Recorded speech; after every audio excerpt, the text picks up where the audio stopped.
It is time for MMA Live for Lock right here on Awesemo.com. That is a fighter, Pete Rogers Jr. Of course, I am Jason Floyd. Hopefully everyone's having a good early Saturday, I guess evening, as I look out the window here in my office, as it is about pitch black as it can be, Pete. I'm sure up there in the Northeast, it's probably the same deal. Yeah, man. And, I live out in the boonies. So when it gets dark, it is dark. There's no city lights. There's no nothing. So what's up, everybody? Thanks for joining us. UFC pushed the start time back. So I'm happy to have you guys here at 6 p.m. with Jason and myself. And can't wait to break these fights down, see what questions you guys have. Man, another week in a row, Jason, we lose a fighter that we were considering and targeting. See, I'm trying to look at the positives here, Pete. You know what the positive is? We learned about 2 hours ago. So it gave us plenty of time to correct our lineups. Yeah, I guess. That's like super optimism over there, Jason. I'm over here like, man, why is it got to be the guys that I'm targeting? Like, why can't it be a fight that I really don't care about? But whatever. Yeah, it was the UFC statement came out earlier this afternoon. I actually initially saw it via Brennan Allen's Instagram, where he put it out there that his fight was off. And the UFC statement, as I pull it up here, it says, due to a positive COVID-19 test involving Ian Heinisch, his middleweight bout against Brennan Allen has been canceled from tonight's event. So send the healing vibes out there to Ian Heinisch, as that was definitely a guy that I was looking at. I know that he was a guy that you were looking at as well. We talked about it on the strategy show earlier on this week. He was somebody that we were both targeting in this one. So we got to talk a little roster construction now. Once this news came out, and thankfully I had reserved a bunch of contests, but I had only put in actually one lineup, so it wasn't much changing for me. But I think what it came down to is, like, I found myself with a lot of Gustavo Lopez, Khalil Taha, and you mentioned right before we got started with the show here on DraftKings that there is not a lot of options under 8K that you love. Man, I didn't realize how much Heinisch I actually had. And I look at my lineups, and I'm like, why? Why did I have to do this to myself? But, you guys are probably in the same boat, so we're all going to do this together, and we're going to figure it out. I do think that it does make the 8,000 flat fighters a little bit more attractive. So I think that's going to be a very popular pivot because it's very hard to convince yourself to roster anybody under, say, Brahimov, rather, mixing up my names, 7,600 and under. Like, it's pretty ugly under there, Jason. I mean, if you're not behind Teixeira and you're not backing Teixeira, then you take away possibly the easiest punt play there is. You're trying to convince yourself of Arlovsky, Taha, Gedelia's at 7,900. That's tough to convince you as well. Simmons at 6,900. Rogerio de Lima at 7,200. Heavyweight MMA, that's a possibility. The one guy that I'm kind of looking at, and it really hurts me to say because I don't think he's that good, is Garagori at 7,500. Just because of the damage, no pun intended, that Elkins takes in his fights and how hittable he is. It's like an everlast punching bag chasing you around the ring that takes you down occasionally. I bring it up all the time, every time he fights. So I think I threw Garagori in like one lineup, and I kind of just like covered my eyes. I don't want to look at it, but it was one guy I had to pivot to. Yeah, it's I found myself with a lot of Gustavo Lopez. I think we got a gift on that salary potentially on DraftKings at 8,000. When I got that email from DraftKings of what the salary was, I was like, okay. Yeah. Now, I don't love taking the first fight of the night, but I found myself, I've got a lot of Gustavo Lopez. So to me that's somebody you have to look at when you look at the salary updates. Since we did the show on Wednesday, Chikaze $22 on FanDuel, $7 for Jamie Simmons, and then of course $8,200 for Anthony Burchak and $8,000 for Lopez. Burchak $16 on FanDuel. The DK pricing on Lopez and Burchak is the one that stuck out to me because when you look at the betting odds, Gustavo Lopez is the betting favorite, minus 135. Wow, so that line must have moved because it was the opposite way Correct. around. Yeah, it opened up at plus 155 for Anthony Burchak, and it has been bet all the way in. And so all the money's been coming in on Lopez. And as I always say is, when you're putting together your lineups, look at those betting lines. You go to awesemo.com on Odd Shopper, you can see where these lines have been going, and that can tell you a lot about what the betting public thinks of the fight. Yeah, absolutely. And sometimes late money is smart money or sharp money. I really don't like to pay too much attention to that stuff. But in this situation, I do think that it has merit. Early, what was it, Wednesday when we broke down the fight, it was a late edition. And I did say that I liked Lopez. I just didn't know how the salaries would be. And now that Lopez is 8,000, he's an attractive pivot for me. I do think that Burchak had the more hype surrounding him years ago. You're talking. Oh yeah. But like that was quite some time ago, and he did suffer, a major loss to Thomas Almeida, and that's probably how you remember him. As sad as that is to say, but that was a brutal knockout. The guy is skilled, very good on the ground. Just received his black belt, so he is good at jiu-jitsu as well. I will say that Lopez's aggressiveness and basically his toughness in that Merab fight is what's really steering me towards him. The price, it's a close matchup. These guys seem like they know each other and they're pretty friendly with each other, so you always have to be a little wary about that. But sometimes when you're friends with somebody, like if I were to fight some of my friends that I train with all the time, we would probably go at each other even harder because we go at each other in practice all the time. It could work to somebody's advantage, and honestly, the only two people that know that are them. I'm excited for the fight, though. I think that you definitely have to consider the first fight of the night. Yeah, I mean, especially I know there was a comment in YouTube after our show, and asking me if I was going to play the first fight of the night, just because of the salary, particularly on DraftKings, not as much on FanDuel, but I think on DraftKings, it's a fight that you have to consider. Now, when we talk about value plays, so on DK, we mentioned about under 8,000. There's not a we mentioned a lot about Ian Heinisch, but that one's off the board. Brahima is probably the guy that sticks out to me the most. I have, somewhat the most confidence in. Over on FanDuel, you look $14 and under. I mean, Glover Teixeira, he sticks out to you. I think that, we haven't seen the main event Beato, and off the top of my head, I know at least the last 2 weeks. But I think that price point on Glover on FanDuel makes things interesting. Outside of him on FanDuel as a value play,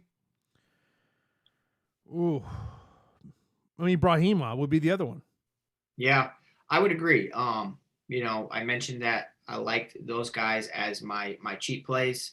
I do think that Heinisch basically being eliminated has made a lot of people pivot towards Brahima or the 8K flat 8K fighters. I do like Brahima, but it's not the easiest matchup against Max Griffin. Max Griffin is on a losing skid and has not really been good in the UFC, 3-6 in the UFC. But the one thing about Max Griffin is I think that he's more skilled than what his record says. Like he has good hands and he has really good offensive wrestling. Now, Brahima brings the grappling edge in this bout. He's medaled in worlds for jiu-jitsu. And I do think that he will be looking to try to get Max Griffin down immediately. Comes from a strong camp in Fortis MMA. But I always say, and you always say, I don't really like putting too much stock into a guy that hasn't made his UFC debut. And a lot of people can write off that point. But for me and you, we know how strong that point really is. It's a make or break, pressure bust pipes or it creates diamonds. And we'll have to see what it does to Brahima. So I'm excited. Moving on down, we'll talk a little bit about prop bets here as I was kind of going down and just looking at some prop bets. So here's the prop bets that stuck out to me. Yan Jinan by TKO KO plus 675. Bavone Lewis by TKO KO plus 470. Giles by TKO KO plus 470. That's a fight that the odds makers think's going the distance. I think that's a prop bet. Either guy winning by TKO KO is something you got to look at. Darren Elkins, I looked at the TKO prop bet, KO prop bet, which is plus 580. You fired back at me. Elkins by submission plus 385. Yeah, I think the Elkins via submission is the safer route in that situation. If you enjoy chasing prop bets, they're pretty fun. But the worst thing is when you have the correct fighter, but the wrong result. So like you have Elkins via submission and he ends up having a full rear naked choke and his arms, burn out. And then he just decides to pound him out and gets the TKO finish. I mean, it's MMA. So crazy stuff happens like that. But, that Bavone Lewis and Trevin Giles matchup is another fight that I was kind of pivoting my my ownership towards a little bit, where you have a guy who's super hyped and was possibly overhyped in Bavone Lewis, taking a guy who's like a mediocre talent, good hands, good wrestling, overall, okay fighter, but has had, he's 3-2 in the UFC and he doesn't look unbeatable. So I'm favoring Bavone Lewis based on the size and just the aggressiveness that I've seen. We'll have to see, though. I think that's another fight that you can get a little tricky with. Next up, this was a question that actually came in before the show on Wednesday. I apologize, I did not get to it, but it was about single entry and what would our advice be of how you start your single entry? Who do you build that lineup around? All right, here's my Pete the Heat answer: Romanov. Did I get that about right? It's pretty close. I mean, I think that he has the highest ceiling on the card. He should be priced the highest 9K option. It all comes down to which 9K fighter do you think is going to go through their opponent like butter. Now, if Romanov cuts through Rogerio de Lima's, game so quickly and, he gets a takedown and a quick sub, maybe he doesn't score the best because it's just such a fast fight, kind of like a Chimaev fight. Granted, there are times when Chimaev with the ground and pound has led to, a crazy point total, and Romanov does the exact same thing. It's which 9,000 option are you most confident in the matchup? Chikadze, who's a glorified kickboxer, amazing striker, hasn't found a finish in the UFC yet. Romanov, facing a dangerous power puncher in the heavyweight division, has the grappling edge, and we've seen what he does. He will carry the most ownership. Then it's Barcelos, taking the fight on short notice against a guy who does struggle against grapplers in Taha. I mean, all the 9K options are great. It's just, maybe pick the cheap. That's why Romanov's going to be so popular, is because he's the cheapest of them all, has the highest ceiling, and allows you the most lineup flexibility. Yeah, I mean, I am overexposed on Romanov, flat out. I am overexposed. And I'm sure Pete is overexposed as well. Next up, we'll talk about betting line movement. Looking at over the last 24 hours, it has been the biggest movement has been Darren Elkins and Gustavo Lopez. Not really a big surprise there on either one of them. If you look at when the betting lines open, Jan Janan has moved the most as well. So those are something to pay attention to. And as Pete mentioned a little earlier, something that you do got to pay attention to as you do go on and look at these fights and kind of figure out how you're going to put your lineups together. But of course, Pete, we're about to get into the listener questions. But before we get into our listener questions, do want to let you know about a promo that we have going on right now over at Awesemo.com. Get a Awesemo Plus Platinum Weekly Pass for 50% off when you use a promo code Augusta at checkout. Of course, the Masters is right around the corner. That is 1 week of everything Awesemo Plus has to offer for the price of a NFL Weekly Pass. The package includes full access to all of Awesemo Plus features, including player projections, ownership projections, our premium Slack channel, lineup builder, and so much more. This offer is valid through Friday, November 13th. That means if you're a premium member, you can talk with myself and Pete during the fights tonight in our premium Slack channel. Of course, any questions that do come in on the premium Slack channel, they do take priority, so we will go in there and answer your questions as they do go on. But Pete, let's and also got to mention, the MMA Top Fighters tool is a free premium product at Awesemo.com today. So you got to check out that as you develop your lineups tonight here for UFC Vegas number 13. Of course, we are 75 minutes away from lock. So let's get right into it. Right in Slack, Chicken Dinner says, I was correct. October 17th was the last card where the main event was in the optimal. And, sometimes I think we do put so much value on the main event, but at times you got to kind of look at the matchup and does the match, like I look at this matchup, Pete, like if you're Thiago Santos backer, I think your hope is he's got to win this in the first 10 minutes by knockout. If you're a Glover Teixeira backer, I think the whole thought is getting this fight to the ground and weather that early storm, get into the third, fourth, and fifth round. I don't see how if Glover Teixeira wins this fight, how he's not optimal, considering the other 7K options. I mean, a lot would have to happen. But I think you can make an argument that maybe if Thiago Santos wins, it's not optimal, perhaps. the whole question is, will Glover's chin hold up? I mean, I can't tell you if that's going to happen or not. I wish I could. I do think that Teixeira is the more well-rounded fighter, and the chips are kind of stacked against Santos in this, coming off of MCL, PCL, ACL, meniscus surgery in his left knee, and, coming off another knee surgery in his right knee. So maybe he's a little gun shy. Maybe he's not the same fighter. Maybe that's kind of what we're expecting, right? And we're kind of expecting him not to be the same fighter. If you think he's going to be the same fighter that fought John Jones, at 8,800, you might say, this guy just arguably beat John Jones, and he's facing a 41-year-old Teixeira. Sign me up at 8,800. And I have a few lineups that are backing that narrative. So, I think split your exposure, but it's always hard for me. You know me. I'm a little biased. It's hard for me to get away from the main event for most of my lineups. I got this question on Twitter from Sean. He says, Chikaze or Tiago, FanDuel cash. So looking at their salaries here, $21 for Tiago Santos and $22 for Chikaze.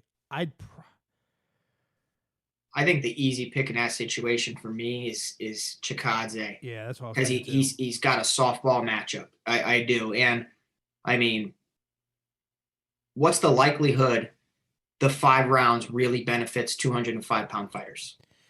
Well, if you look at the betting odds tell you that the odds makers do not think this is going 25 minutes. What are they thinking, Jason? Like over 2.5? I'll tell you right now. It is, let's see, the over 1.5 rounds is minus 172. The over.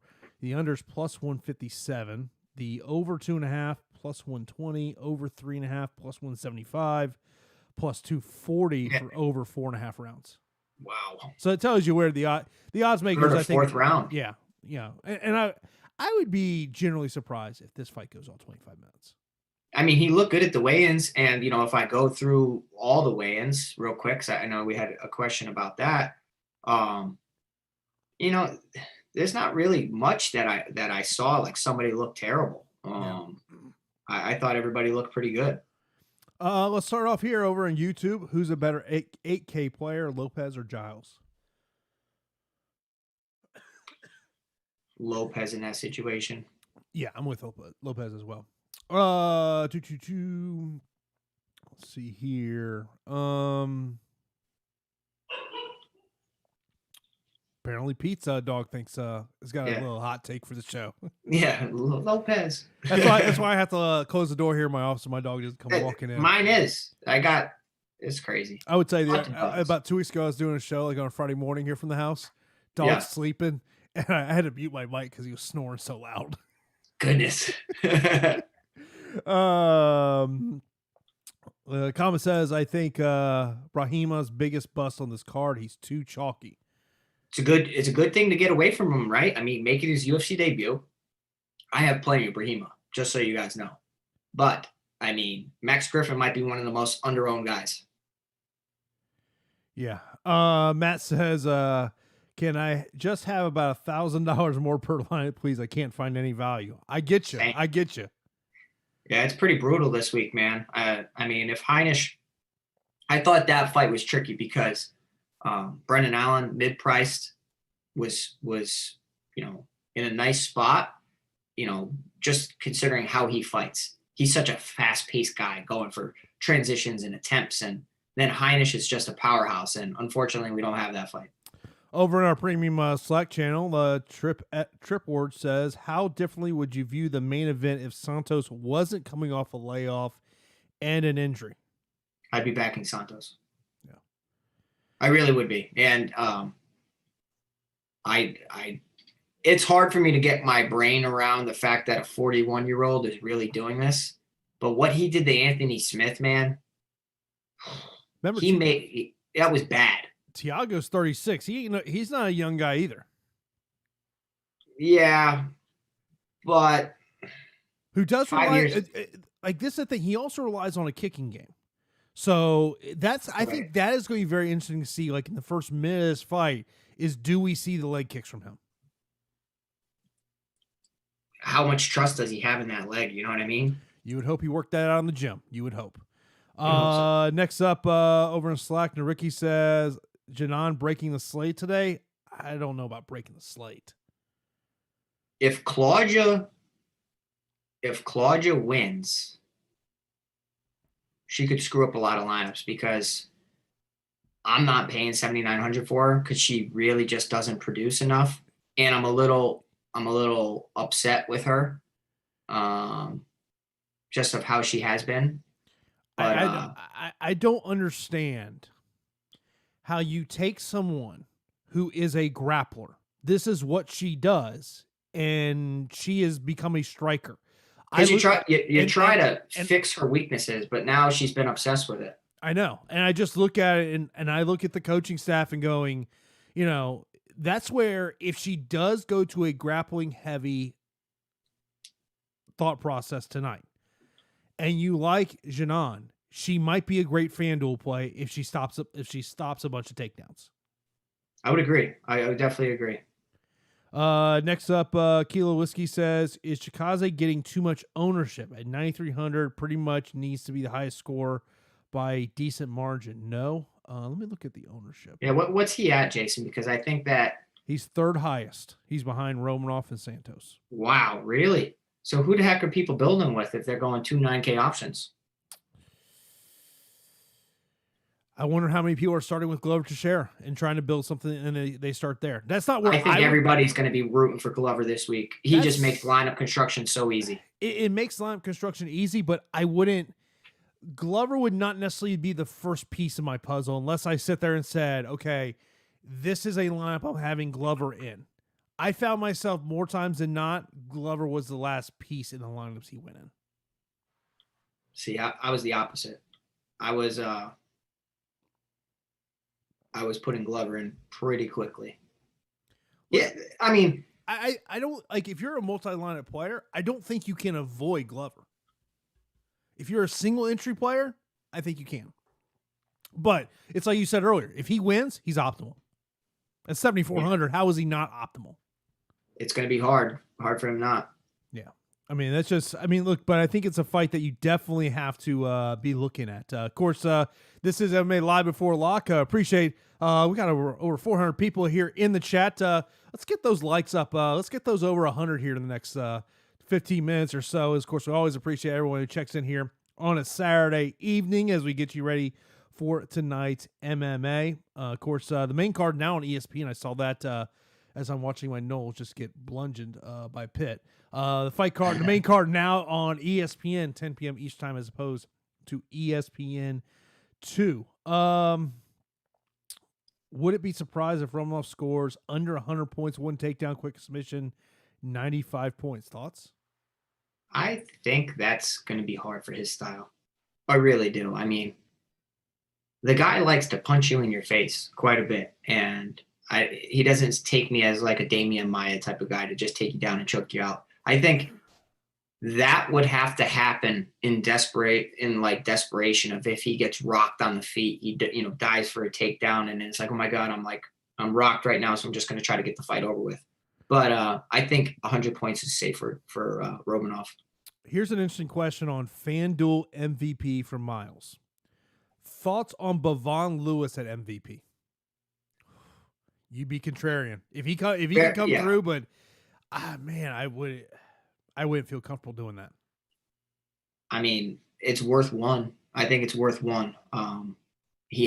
Nobody's going to be on him in that spot because he hasn't really produced that yet. People don't like to take chances on what they haven't seen, and they haven't seen him really perform at a high captain spot level yet.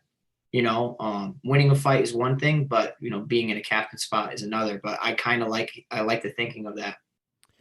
Yeah, I think most of my captains were Romanov, Santos, Chikaze.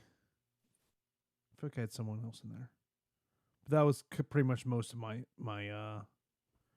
entries in terms of that. But good question. I love that question. Should I have Grigori? I mean, Elkins on a 4-loss streak. I feel like this is the UFC's way of getting Darren Elkins a win. I think so too. I like Elkins quite a bit, and I actually put Elkins in my MVP spot over on FanDuel. Interesting.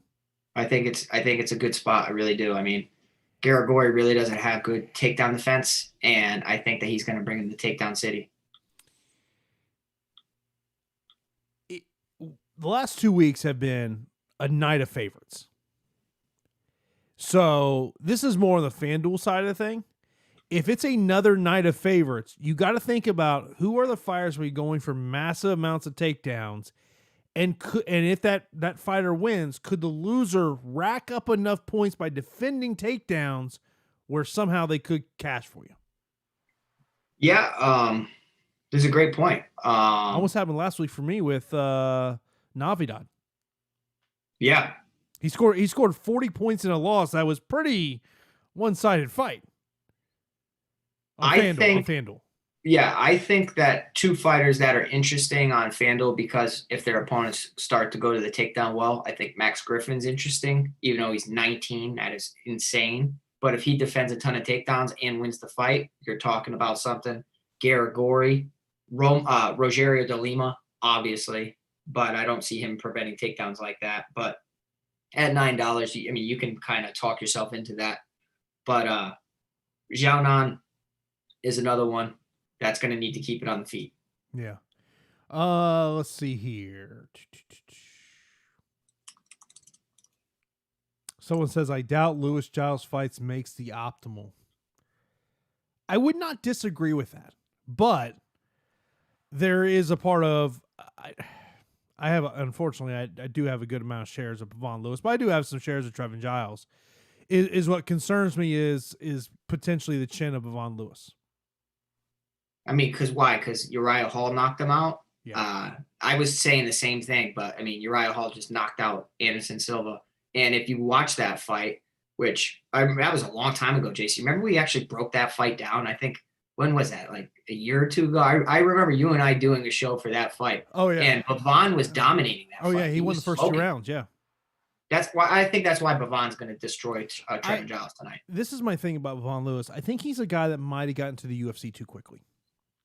Developmental stages are important, man. And I know it sounds crazy, but losses are important on regional scenes too. How do you handle a loss? If you don't handle a loss well, probably the sport's probably not for you. You know, and it's just the truth. Yeah. Someone says you need to step up and fight Brandon Allen. I don't even think Pete could make middleweight right now. You probably have to gain about 8-9 pounds. I can make middleweight right now. Oh, you put on some weight here the last week or so. You been enjoy the good life. I think I can make middleweight right now, Jason. Oh man, gonna have to call Pete Senior and say, you need to put the sun on the scale, see where he's at. I've been hiding from it, bro. Your IG story the other day when your dad's holding the pads. What did he say? Slip kick or something? Well, yeah, because we were doing pad work and we're doing all stuff off of slips, and then he's like 1-2 slip and side kick, and I look at it, I said, "What the hell's a slip and side kick? What is that?" Because I went 1-2 and I slipped and I was gonna throw the side kick. He goes, "No, I want a slip and side kick." He's just making stuff up sometimes, and yeah, it's it's fun. It's training with my pops is the best. Yeah.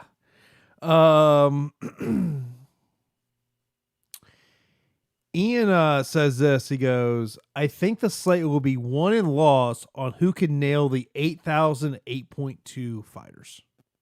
I agree. I mean, but the thing is, right, Jason? It's like DraftKings has been, FanDuel's listened to us because they changed the main event pricing. DraftKings listens to our show and said, hey, Pete, you hate that 8,200, 8,000 fight? Here's 2 of them this week. How you like that? So maybe the construction this week is to play a fighter from both of those fights. Yeah. That allows crazy flexibility. And everybody's, they're afraid of that matchup. They're scared away from it, like me. Yeah, I know DraftKings is looking at changing some of their scoring as well. I would love to see them go away from significant strikes. That's just mine, because I think total strikes. Well, the problem with significant strikes is it puts it in the hands of whoever's scoring that fight, whether they think it's a significant strike or not a significant strike. And I think that just I'm personally not a big fan of that. KCMO24 checking in on Slack. He says, favorite DK cash other than Teixeira, speaking about an underdog. Oh, speaking about an underdog. Well,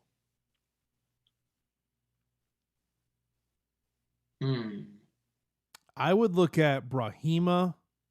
That's my guy. Or Gedalia. I mean, Gedalia's beaten how many people now? And Xiaonan is the like new shiny toy. Maybe. I like Xiaonan just because I think of the volume potential. Okay, listen to this. Ready? Let me bring up a guy. And all these 7K options are booty. They are. But maybe Arlovsky could win a decision. Maybe. I that wouldn't surprise me. I think that my fear would be is if you, and I think I have about 10% shares of Arlovsky. Is the only thing that worries me about that is a Arlovsky decision win worth 65, 70 points? Yeah, but he is super low priced, 7,300. And at that point, right, if no other underdogs really come through, you just need a win.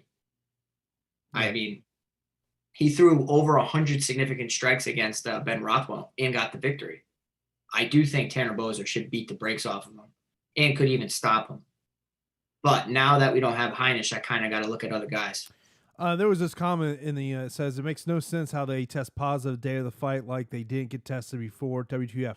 So the result that came out today is the fighters are tested on weigh-in day.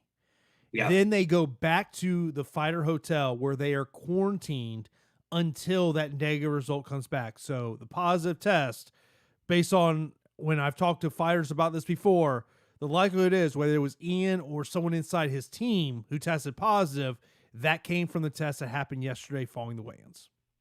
So just give you a little insight there. Mm. Joseph says substitute Heinisch for Gedalia. I think that's probably the safest, but I don't like it. I'd rather be a little bold and go Brahima. Chikazi and Lopez or Janan and Santos? First one. Okay.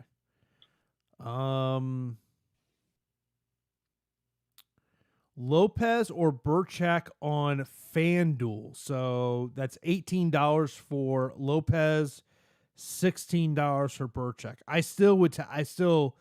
I prefer Lopez in the matchup. It goes to show you, right, how FanDuel is sometimes different.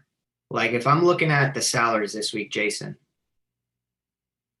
Allen and Heinisch were flipped on both sites. Mm-hmm. Allen was favored on DraftKings. Heinisch was favored on FanDuel. You have Burchak favored on DraftKings. Lopez favored on FanDuel. Who's sharper? Who are we thinking? Who's sharper, Jason? Who's sharper with the pricing? It'd be tough for me to pay 18 for Lopez, though. Truthfully, I'd probably take the cheaper 16 Burchak and just hope he gets it done. I've seen this comment come up a couple of times about, concerns about Giles. How about this one? Could Giles be optimal with a win because people are concerned to roster him because of what happened last time? Yeah, and I'm an example of that. Like right before we got on, I went in there and I grabbed all Giles and I swapped out Giles. And I hope it doesn't come back and bite me, but yeah. Ian brings up calls Max Griffin the ultimate single entry leverage play.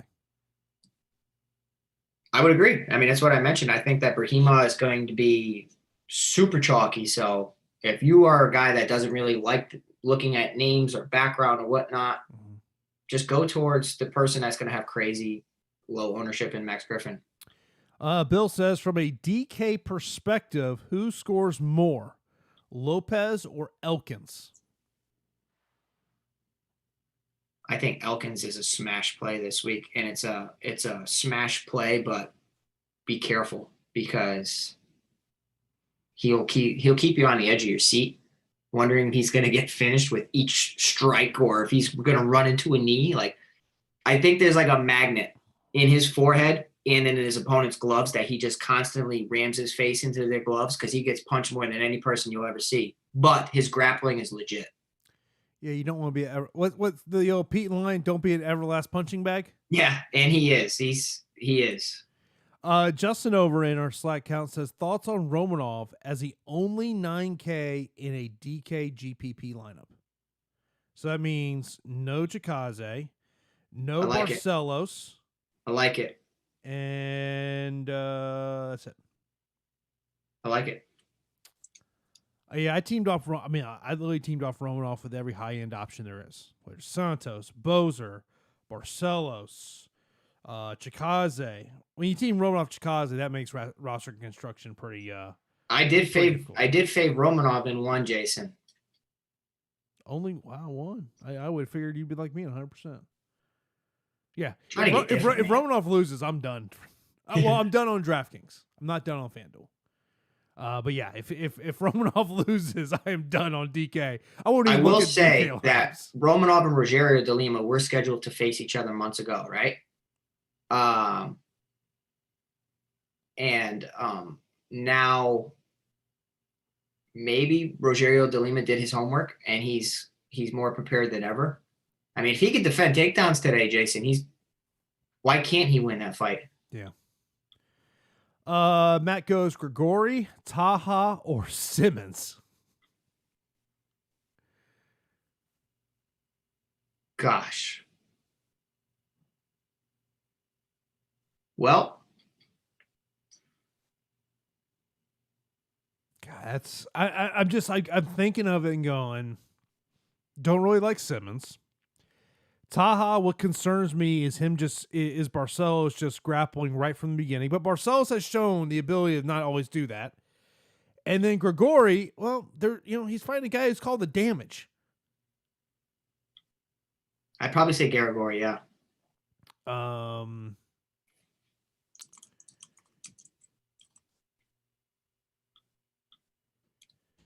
Red Roar goes Giles or Lewis or Brahima. I'm guessing he's saying, who do you think's going to win, Giles, Lewis? Would you take him or Brahima?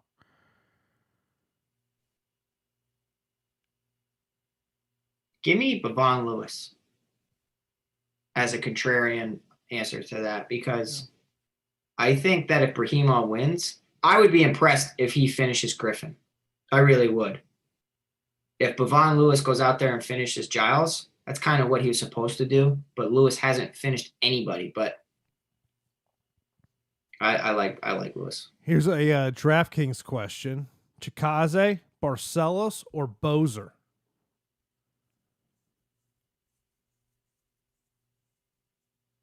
Well, that's where, when you're talking about, if you're a premium member, this is where I think you got to play the ownership game. Chikaze's super priced up for a guy that's been a decision machine. Look, I know, and Bozer concerns me. He still concerns me because it's a guy that, yes, he's been on a nice run here, but before that, he was not getting the stoppages. Yeah, I would say I like him at walking around 232, 235 pounds though. I would say I would go with Chikaze in that situation just because I think he has the easiest matchup. Jason, we have 500 people in here, 500 MMA fans building lineups, FanDuel, DraftKings, whatever platform you're doing. Do us a favor, just hit that like button. Let's get over 200 today. I'd really appreciate that. And let's win some money today. Thomas goes, pretty sure Santos was in Thailand for a while, no testing. Not true. They test no matter where you are. USADA has testers everywhere. So yes, you're getting tested. It's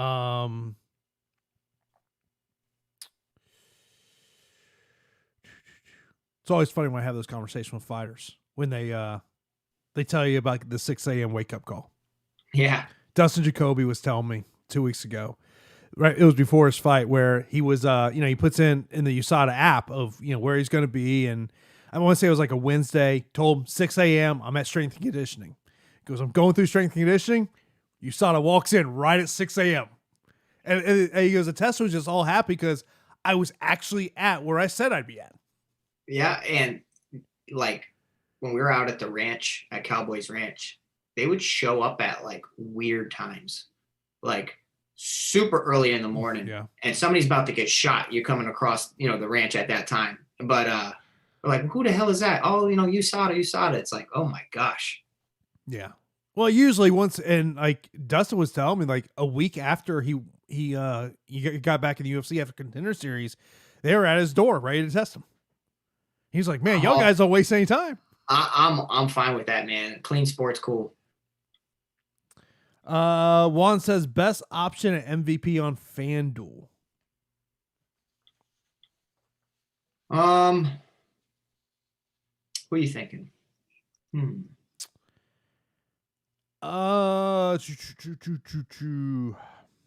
I love Romanov. He's $22, a little pricey. Could be a quick win. I do like Romanov. I think a sneaky MVP on FanDuel is Jan Janan. I think it's very sneaky. I do. I think Elkins is sneaky also. I like that. Yeah.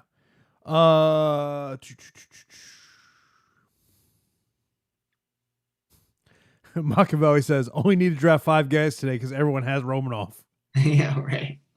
It's easy. It's a free square. I mean, the guy's gonna get a W most likely. Yeah. Single entry DraftKings Santos and Giles, or Glover and Chikese. Second one. I like Glover and Chikese. Okay. We've got this question a ton. More points, Lopez or Elkins? Elkins. Yeah. Take that. I think so. The overall continuous of takedowns. I think that's why you got. I think his upside in the mid price is crazy. Stacking the final fight makes sense. The problem is, like you mentioned this last week, you got a high price option and a low price option. Yeah, and the thing is like, yeah, stacking's okay, but what's the likelihood that Teixeira does enough in a loss and Santos does enough in a win for it to both correlate? Basically, the only time that really happens is if other 7K options don't come through. Ian brings up a point in Slack about the Chikese fight. How concerned are you that it's a decision for him? I think what he just did in his previous fight against Morales is insane. And he looked great. And I was doubting him in that. And I mean, when Chikese made his debut in the UFC, I was all over him. And you know that. I was talking him up and all this and that. I'm so pumped. Then I kind of pumped the brakes a little bit because I was always worried about his ground game. So I think he's going to absolutely destroy his opponent here. I got this question in Slack that I answer with mine. Favorite cash option on FanDuel, Griffin or Lopez? I said Lopez. Single entry. Same. Yeah, I'm with that was my thought there. Let's go back over here.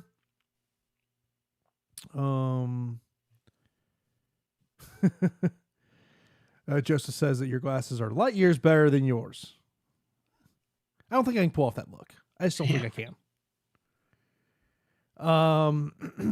When is Pete gonna be on one of these damn cards? Need to bet Pete by TKO ground pound round 2. I gotta get some wins and get back in there first before I can be talking about being on a UFC card. You never know. There could be an announcement soon. That would be awesome. It's a little teaser for you. There we go. Claudia is breaking the slate. Thoughts? God, I hope not. I don't want that. Can look at me. The girl I roster every time that never comes through for me. The one time I don't roster her, can she just stay bad? Can she just stay bad? You know what I mean? Like, just pick your identity. Stay that bad, Claudia. I don't need her to come back into form and come back and looking like how she was against Joanna Jędrzejczyk.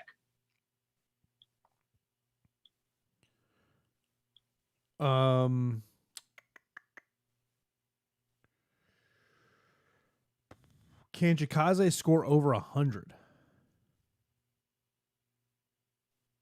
I think so. I really do.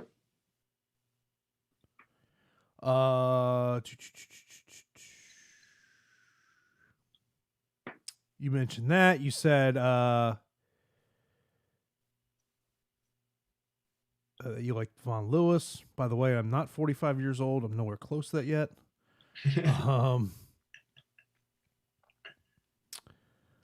Who are the FanDuel fighters that you have the most of? Romanov.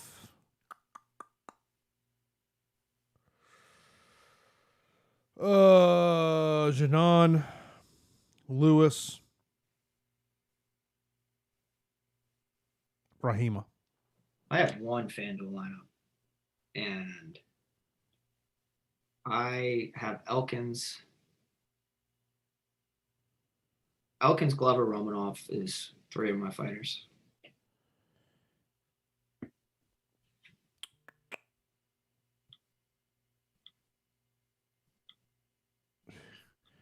CS101, appreciate you in the super chat.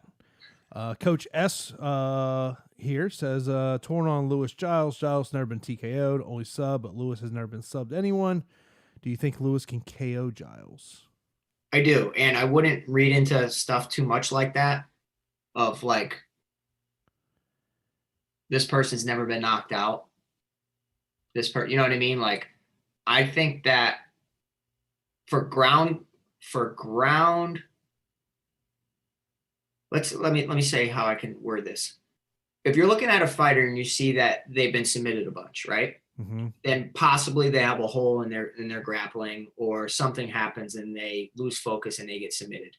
KOs can happen against anybody who's even like a Terminator, because your chin can only take so much, and then once you get that hit on that off switch, it happens more and more. So read into submission losses, but not people who haven't been KO'd. You know what I'm saying? Because like KOs happen when you least expect it. Yeah. By the way, be sure to head over to the pin tweet at Awesemo MMA DFS and predict which fighter will score the most points for a chance to win a free month of Awesemo Plus MMA. One random winner will be selected among the correct guesses. You must like the tweet and follow at Awesemo MMA DFS and at Awesemo_com. Of course, come up tomorrow here on Awesemo. We will have a ton of NFL coverage to get you ready for tomorrow's slate of NFL action. Pete, I'm looking forward to it. I get to sleep in tomorrow morning because I don't got to be at the stadium until 4 o'clock in the afternoon. It is a good day. Nice, man. I got strength. Long night, though. Long night. Yeah, I got strength and conditioning in the morning, so, I'm excited for that. We got 11 minutes, Jason, till – no, we don't. What the heck am I talking about? 40 minutes. I don't know. Apparently something's in that glass there, apparently. No, I wish. Let's see here. FanDuel Core. I would say I have a lot of building lineups around Brahima at $12. Yep. And Romanov at $22. I think Brahima on FanDuel is going to be extremely popular because 15 and under, you have Teixeira, Arlovsky, Taha, Gedalia. Gedalia is a nice play over on FanDuel if you think that she can go that route. Outside of that, it's really, really ugly. By the way, Ian brings up the best comment of all. He goes, best question asked, who are the Fight Metric guys rostering? I want to be overexposed on those guys. Hopefully Zhao Na. Well, if she keeps fighting the feet, it'll be all significant strikes. Well, yeah, right. In theory, yeah.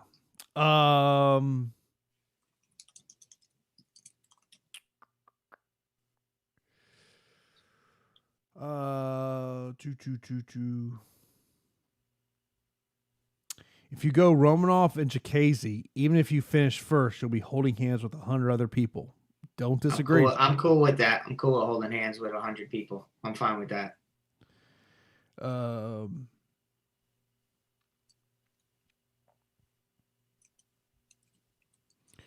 Someone asked this in Slack. He goes, asking you, says, what do you think would be the correct price odds for Lima inside the distance? I'll pull that up. Plus 900. Let me see if I'm right, Jason. Let me see if I'm right. Inside the distance is plus 520. That's really not that high. Yeah, I would think it'd be a little higher. But it's heavyweight MMA, so it's got to be the juice. Yeah. Yeah. Well, if you want to take Lima, just take the straight up line. Yeah, no reason to chase that money. Can you imagine if he runs into a guillotine? Yeah.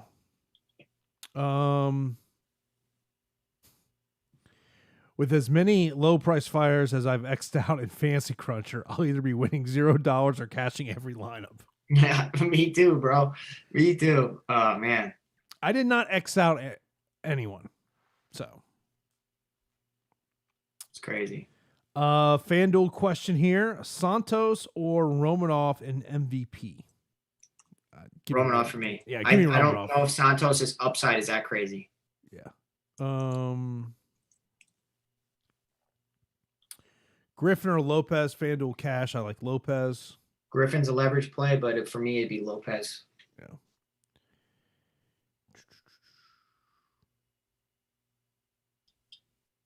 Top 5 fighters on DraftKings. Well, we already know who your number one is. I don't know if I'd say he's number one. I mean, all right. Let me say, all right, true, false. Romanov scores. He's number one. Romanov scores more points than Darren Elkins.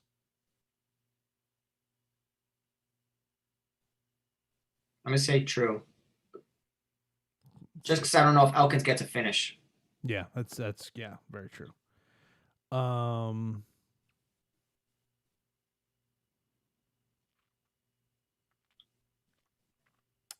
I'm seeing some love. I shouldn't say love, but some people attracted to Simmons at 6,900. They watched some tape and said that they think that Simmons looks all right. I mean, I don't really think that he's on Chikaze's level as far as striking at all. Like, I really don't. I think he's going to get Giga kicked. And if you don't know what a Giga kick is, remember I said that, okay? Because that's what's going to happen tonight. He's going to get question mark kicked, knocked out. I'm calling it. That's what's going to happen to Giga Chikaze. Giga's going to kick Simmons in the head, and it's going to be over. T. Neal over in Slack says Lopez over Gadelia. Yes. Do you think Simmons can score enough to roster so you can grab 2 9,000 fighters on DraftKings? I mean, trying to grab 2 9,000 options is always great, But when you do that, you're kind of eliminating the middle. You're going high and low. Who's your biggest fade on DraftKings? My biggest fade would probably be Thiago Santos, just because of how, shouldn't say it's a fade. It's underweight. I'm underweight on Thiago because I took a stance in thinking and hoping that Teixeira does well tonight. And I didn't play a crazy amount of lineups tonight. So out of 10, what would I have? Santos in 3 or 4? I would say mine would be I do not have much of Max Griffin. It's a good one. That is a good one. Next up, Paul says Chikaze or Barcelos. Who scores more points on DraftKings? Chikaze. And I do think that Barcelos, in a full camp, absolutely wipes the floor at Taha. Taha's a strong, physical guy. Like, the physicality can result in better takedown defense. That's what a lot of people don't realize. If a guy is really strong, sometimes he can defend takedowns than, a guy that's more skilled. You know what I'm saying? So Taha at 7,100, I put him in a few if he can keep it up on the feet. Barcelos is really good standing up, and I think should be ranked in the division. I think that he is a stud. I hope that he didn't take this last-minute fight and kind of screw up all this momentum in the UFC when he's 4-0. Next up, what do you think? How many knockdowns do we need from Chikaze to be optimal with a first-round finish? it could be volume and then a late first round finish. It's going to be chop, chop, chop, giga kick, good night. Chikaze and Giles or Barcelos and Lewis DraftKings. So Chikaze and Trevin Giles. I like one on each of those, but Barcelos and Lewis. I wouldn't be more interested in Barcelo and Lewis than I would Chikaze and Giles. I would agree. Arlovsky and Lopez or Giles and Brahima. Giles and Brahima, I guess, because I'm not a big Arlovsky guy to begin with. I've kind of been fading Arlovsky, and it's been working out more times than not. Of the 7K guys, he probably has some of the best chances of potentially stealing a decision win if it's a back and forth affair and he doesn't get KO'd. Yeah. Elkins or Bozer on DraftKings?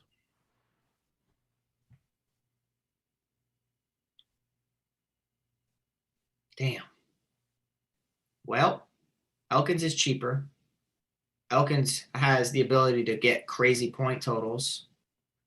He's fighting a guy that isn't really good. Arlovsky's old. It's really close. I don't think you can go wrong with either, but Bozer's a safer play. Let me say Bozer.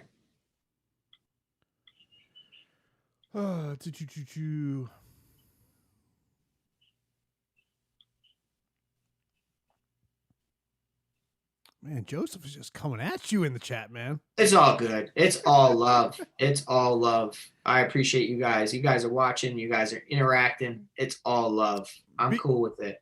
Trust me. I say to Jason all the time, if you're soft and you're in the fight game, get out of the fight game because you ain't going to make it. You got to have tough skin. You got fans heckling you. You got, listen to this, right? I have been harassed from opposing fans through social media, Xbox. I'm sitting there trying to play Call of Duty Warzone. I'm getting harassed by people that I fought prior. You know what I mean? Like it's the fight game's crazy. So if you've got soft skin, stay out of the fight game. It ain't for you. Oh no, trust me, I know that very well, very well. Yeah. You can't worry about what people think of you. Bose or Elkins on DraftKings? I'd probably say we just Elkins. had that, right? I'd say Bose are safer. Yeah. Would you play Giles or Lopez on DraftKings? I'd play Lopez before I would Giles. Yes. What you said.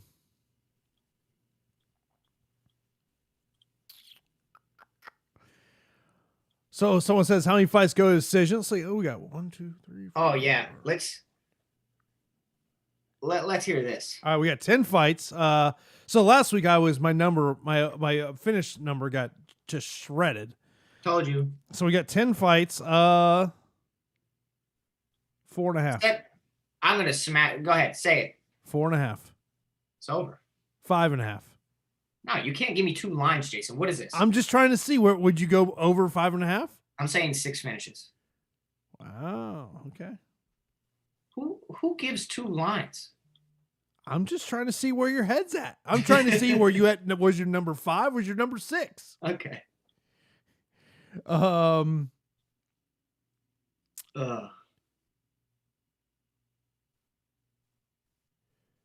You guys are awesome. The chat is awesome, Jason. I know. Someone says, could you see fight metrics undercounting Romanov? That is something to pay attention to. Yeah, that's funny business, man. That is some funny business when you have the right fighters, but they don't produce how they should have. What was that fighter a couple weekends ago, Jason? The Asian guy who fought, was it Sam Alvey? Jung. Yeah. He should have had a better point total, and you had him like crazy. Yeah. Yeah. We've all been there. It is at the apex, Jason. So, Ian makes a great point. Smaller cage. Small cage, more finishes. Biggest fade on FanDuel. I'm fading FanDuel. How about that? I'm looking at the salary. Say, who would I fade on FanDuel? 21 for Santos. 21. Maybe Barcelo's at 23. Griffin at 19. I don't know if I really like that because I think if Griffin wins, I think it's by decision. Yeah. Mark. Fight very well could go by decision.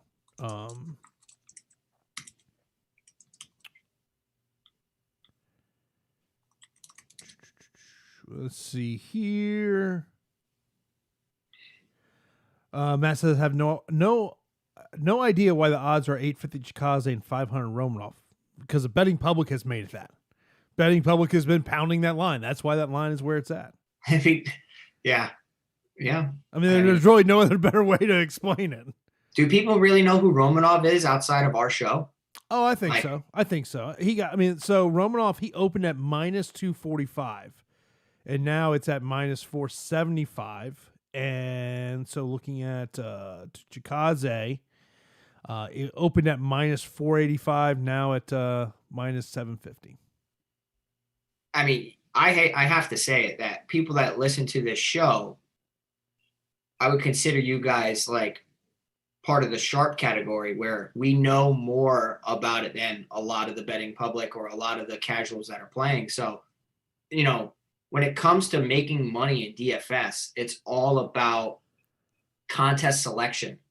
It's not about, going into that crazy big GPP, but it's finding the correct contest. And I wish they had more lower priced and 3-max and single entry type of contests for MMA, because we would be smashing. Yeah. Favorite underdog. Well, in terms of the lines, I would actually say Gustavo Lopez, or excuse me, not Gustavo Lopez. He's minus 135. Favorite underdog, Brahima. You're trying to cheat. Yeah, Brahima plus 130. Lewis Giles is a pick'em fight. I think there's good value on Claudio Gadelha at plus 160. I say Teixeira. The likelihood that that fight's going to go to decision, the fight to decision prop on that one's minus 285.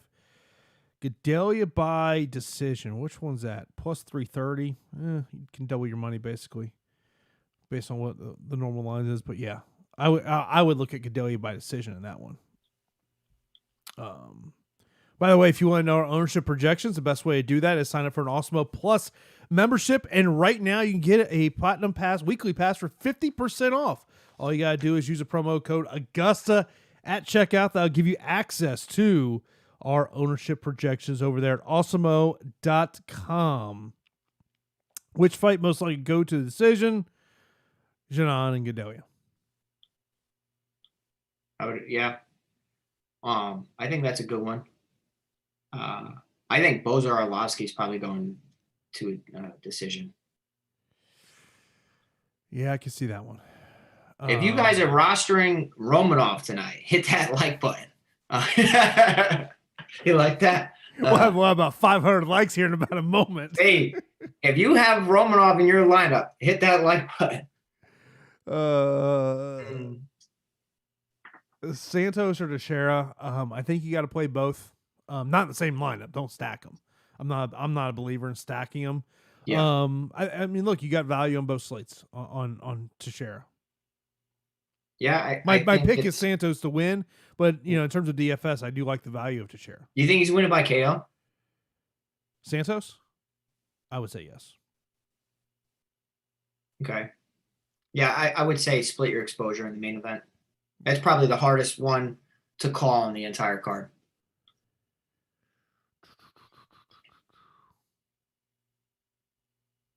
God, yeah. Park was the one that had the takedown and all the total strikes, but not the significant strikes. That was a different fight. Oh, fight metric. Check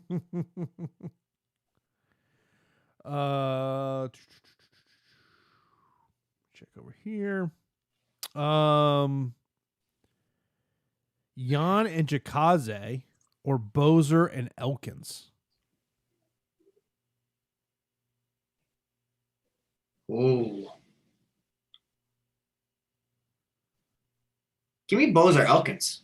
I think that is a really nice one. Like, I was telling myself I'm only going to make one lineup because I thought I made it, and I'm like, I have the optimal lineup with this one. And then the fight gets scrapped. I'm like, all right, I'll play more. But who doesn't make a lineup and go, this is optimal? I'm telling you. yeah. Well, I'm telling you, I was literally staring at it, and I was looking, like, if you guys, do Super Draft or any of these other platforms, take advantage of some of these prices or some of these multipliers or whatever you're looking at. Yeah, and I know Elkins is on a crazy losing streak right now, but maybe this is a get right spot, or potentially he's done. We'll have to see. Oh, let's see here. Single entry, Brahima and Elkins, or Lopez and Lewis. Brahima and Elkins, Lopez and or Lopez and Lewis. I like all those options, Jason. I mean, I would say Brahima comes in with the best. Let me throw out stats because I know these guys like stats. Brahima comes in 8-2, 100% finish rate. Lewis 7-2, 43% finish rate. Who were the other ones? Elkins 24-9 with a 50% finish rate, but that doesn't show you his pace. His pace is stupid crazy. And Bozer 19-6, 63% finish rate. So if you are looking at that as a whole, Brahima has the highest finishing floor, but Bozer has kind of found that KO shot lately. Let's see here. Next up, Janan Taha or Lopez and Garagoli. Oh gosh, Garagoli, I guess. Taha's got to do a lot to beat a really good fighter. Mm-hmm. Really good fighter at Raoni Barcelos. Garagori's got to stay on his feet to not lose to Elkins. So I would have to say that in that situation, the Garagori one. Of course, we're just about 20 minutes away before lock. Of course, be sure to hit that thumbs up button right here on YouTube. Of course, if you're looking to figure out where to place your bets tonight, go over to Odd Shopper right there at the top of Awesemo.com and figure out where you want to place your bet, who's got the best lines out there. So be sure to check out that. Of course, the MMA Top Fighters tool is today's premium content over at Awesemo.com. We always bring up this question. Who is a fighter that we're not talking about? Is it Max Griffin? Could be Max, could be Taha, could be maybe it's Simmons, could be Rogerio de Lima, could be Burchak. I mean, we haven't said Burchak at all, and maybe Burchak Big Brother's on. I don't know. We don't know what's going on in the training room. I will say that Burchak comes in 15-6, 81% finish rate. Lopez 11-5. 91% finish rate.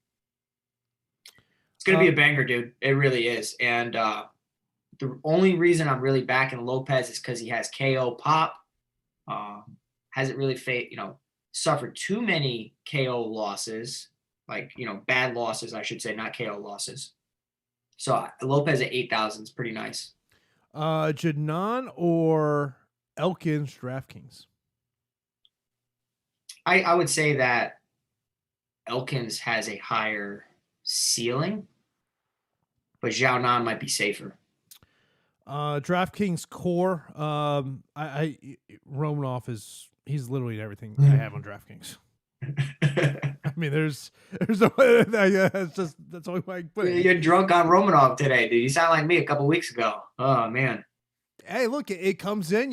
We look like geniuses. It doesn't. We look like idiots. But there's no reason why he shouldn't, right? I mean, correct, yeah. Best captain in DraftKings, Janan or Teixeira? I would play the ownership game there, and I would take.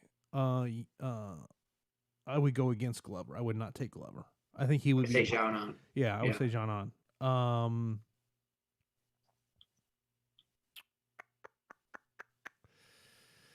Let's see here. MK says Lopez and Santos or Jean and Chikaze FanDuel GPP.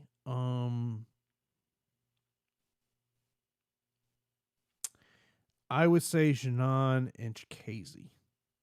The reason would being is if Claudia is attempting takedowns and she stops them, she gets those points for takedown defenses.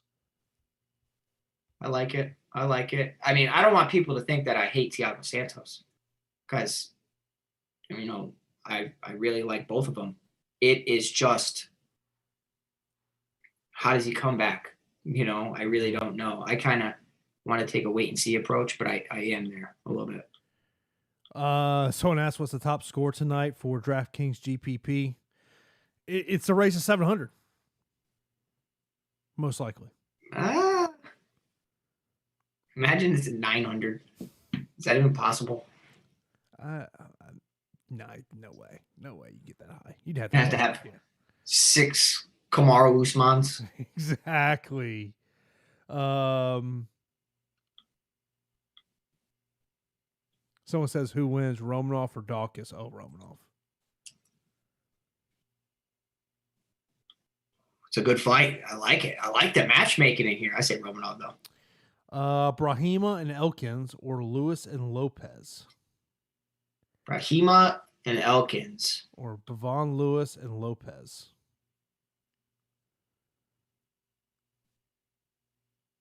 I really like both of them, man. I'd probably lean Lewis and Lopez. I would say that's safer just because you don't know how a guy's going to respond to his UFC debut in Brahima. Best replacement for Heinisch, 7,800 or less. So that takes out Gedalia.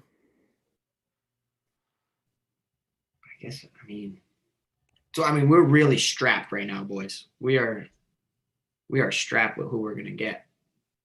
I would look at Brahima at 7,700. I think Garagoli's more a FanDuel play than he is DraftKings. That's fair. I don't like Simmons. Yeah, me either. And then Orlovsky is a complete punt play to me. If you're doing 20 lineups, maybe you throw Rogerio de Lima in there and 1. I don't see how he wins. He just needs to land a shot. I mean, how silly is it, right? When people go in for double leg takedowns and guys just throw this elbow to the side of the head. Mm-hmm. And who's that guy that just sat there and just kept getting elbowed and did not move or advance at all? It was recently. It was your boy Bukakis, his debut. I don't know his name, but that could easily happen if Romanov or any fighter gets stuck on a double leg. Like literally Elkins, who's going to want to take Garagori down to Takedown City, could press him against the cage, be going in to try to lock his hands, keep his head there, and just get elbowed like crazy. And next thing you know, the fight's over. Yeah. Someone's mentioned about Simmons going out there and getting the win. He's got a 4-inch reach disadvantage in the fight. And he's 5'5", or 5'6", excuse me. That's a little concerning to me. Definitely is concerning.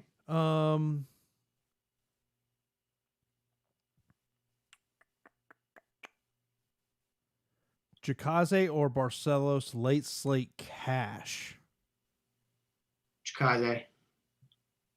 Barcelos has more GPP, more of a GPP ceiling though. All right, someone's got a question for you. Who are you going for? Aspinall or Romanov? Damn, it's a good fight. I would go Aspinall. I think. That's a hell of a fight. I hope that never happens.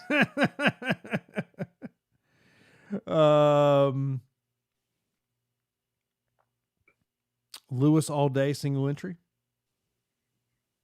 Temper your expectations because Lewis has only a 43% finish rate and he's 7-2, but did look great on the Contender Series, was beating the brakes off of Uriah Hall in his debut in the UFC. That was some time ago. He is surrounded by a great coaching staff. Bavone Lewis should win this fight based on all the hype, the coaching, what John Jones says about him. I mean, as long as he's not a guy that's so dominant in the training room and a lion in the training room and a sheep under the lights, that's not what we want. We want a guy that's gonna start to really show his skills. Let's see here. Is Brahima the most live underdog? I think that he's going to be popular for a reason. I do like him quite a bit.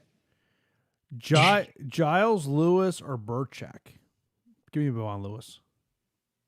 Agree with that. I do agree with that.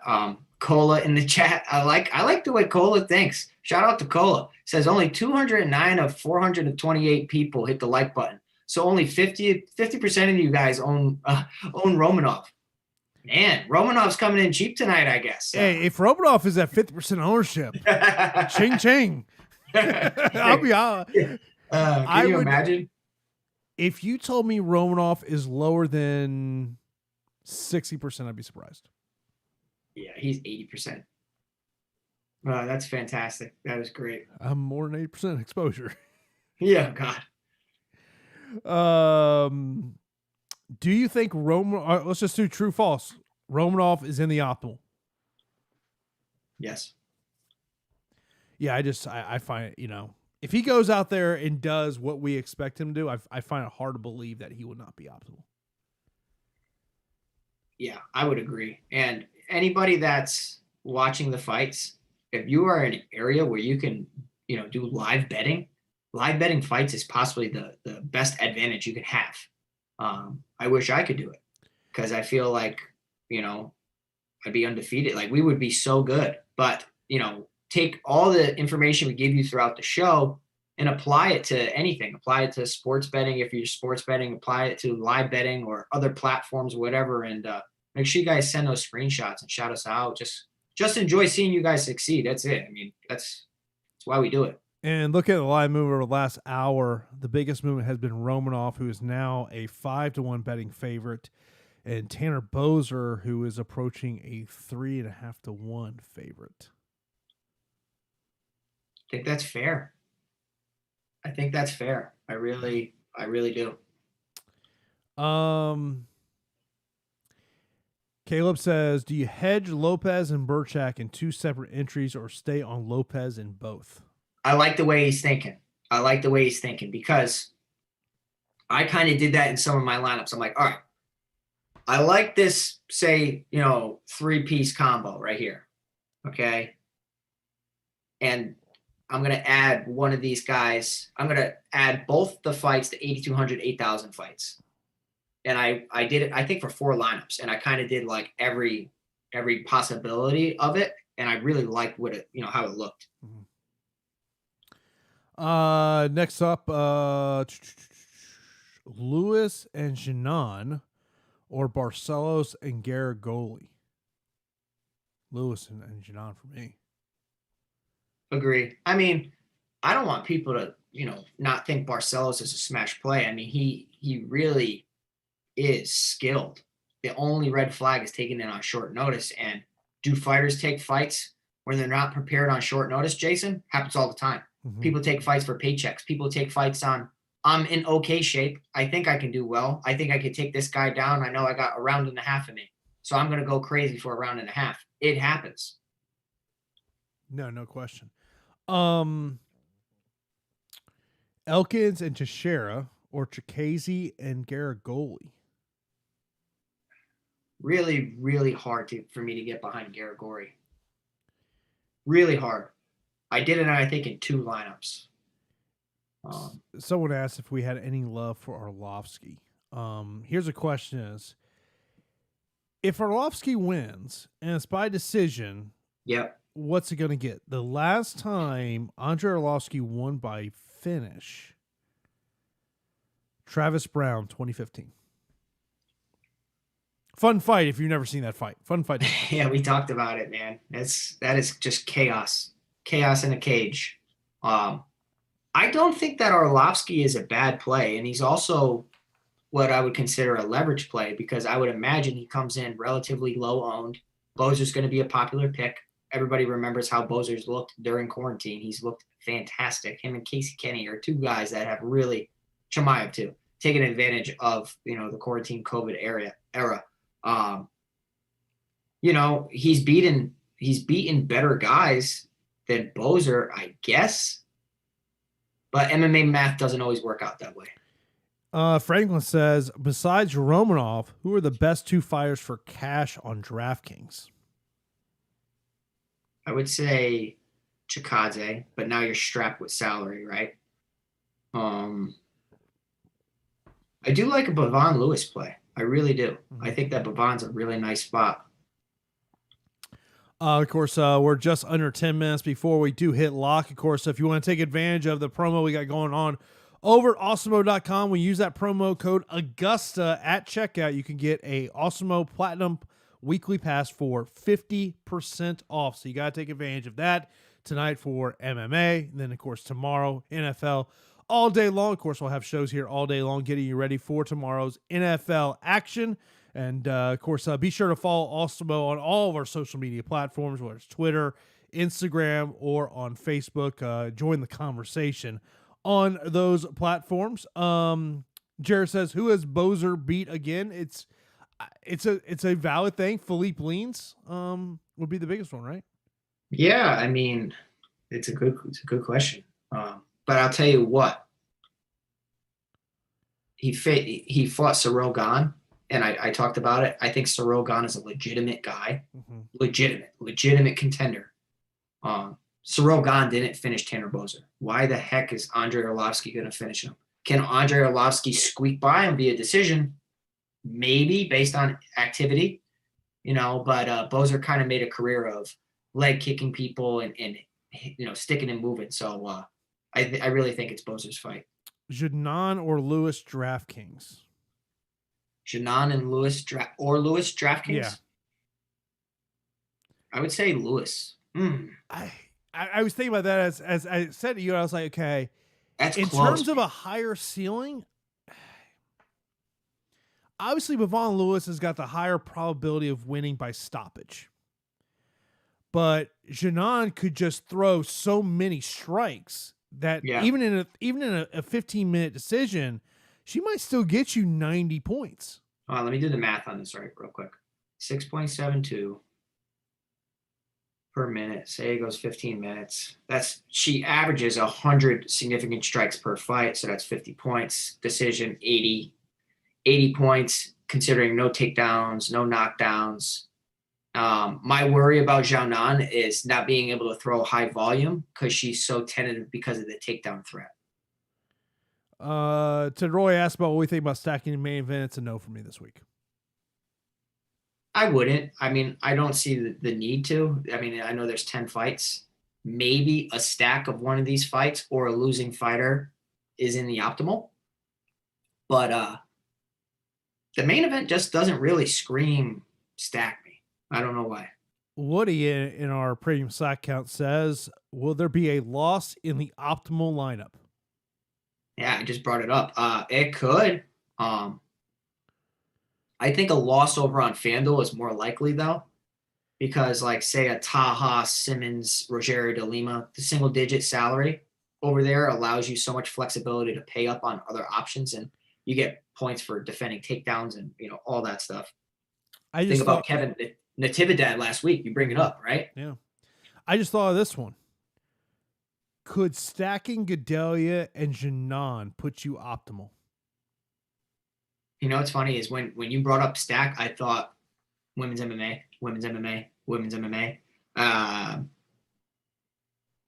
That's a good point. That really could possibly work out because Gedalia goes the takedown route. I'm looking at these fights. Maybe an 8,200, 8,000 stack would work, but Burchak, Lopez, Lewis, Giles, those just don't seem stackable for me.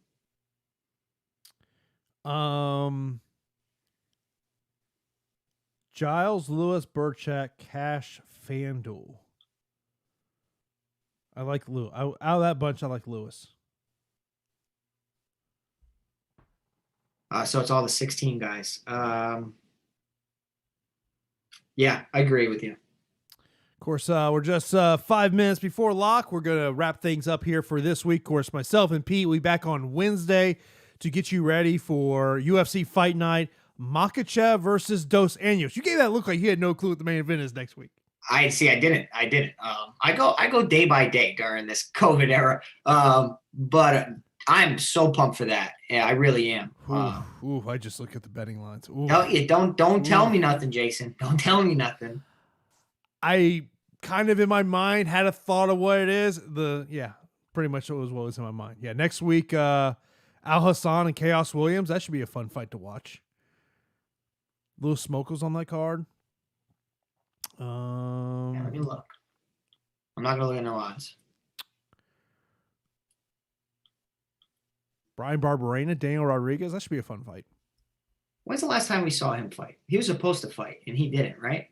Yeah, I think so. Yeah. But hopefully everyone has a great night, and hopefully we can help you make some money tonight. Of course, as always, shoot us those screenshots after the fights are over. Let us know how you did. Of course, as I mentioned, we'll be back here on Wednesday for the strategy show for UFC Fight Night, Makhachev versus Dos Anjos. So that is going to do it for this edition of MMA Live Before Lock right here on Awesemo.com.